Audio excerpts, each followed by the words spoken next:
on YouTube, the 80s called, they want their VLOOKUPs back. Guys, if you're not using XLookup to look up data in your Excel sheets, you're really missing out. Let's go have a look.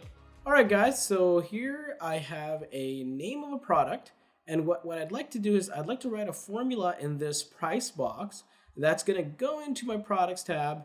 It's going to find the product that I've entered, and then it's going to bring back the price. So I'm just going to move myself over here. If we go to the search tab, we have Aero Daily Fitness Tee written in our product name box. And what we want to do is find that in our list here. So I have it in our 5th row. And what I'd like it to do is bring back this 24. So what we can do is we can use VLOOKUP, but I want to show you a cooler way to do this using the XLookup formula. So what we're going to do is we're going to head on over to our price box, and we're going to start typing our XLookup formula. So that's XL, and then that should bring up the rest of the formula if we click tab. And the first thing that it's asking us for is, hey, what are you looking for? So here we're looking for this Aero Daily Fitness Tee. And now I'm going to hit comma for the second thing in my XLookup. And now it's asking me, where do you want to look for this product? So I'm going to head on over to my products tab. I'm going to select column B, because in column B, that's where it's going to find the name of the product that I've given. The third thing that the XLookup formula is going to ask me for is, what column are you trying to bring the answer back from? So, or where are you trying to return your data from? So I'm going to select the C column, because wherever it finds a match in B, I want it to bring back C. So if I close the formula here and I click enter, you'll see that begins to work. We'll take another one. Let's take this ballot tank.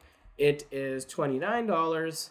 If we search it in our calculator now, we'll see that the price 29 appears. Why this is cooler than a VLOOKUP is that you don't need your lookup column to be on the left side of your return data.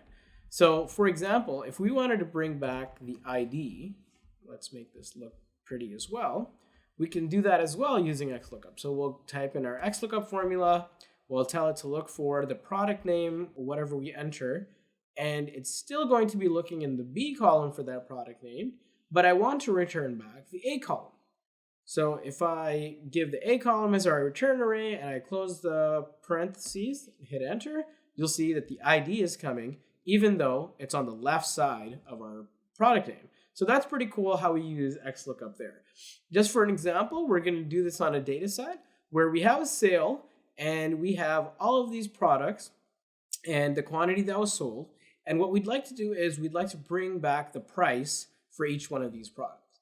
So let's type in the price. We'll just give a nice column header here, and we'll type in an XLookup formula. So XL, and we can hit tab. We're looking for the product name. We're looking in the products column, and we are returning the C column wherever we find a match. So if we close the parentheses and hit enter, I can now drop this formula down, and I have prices for all of the products sold.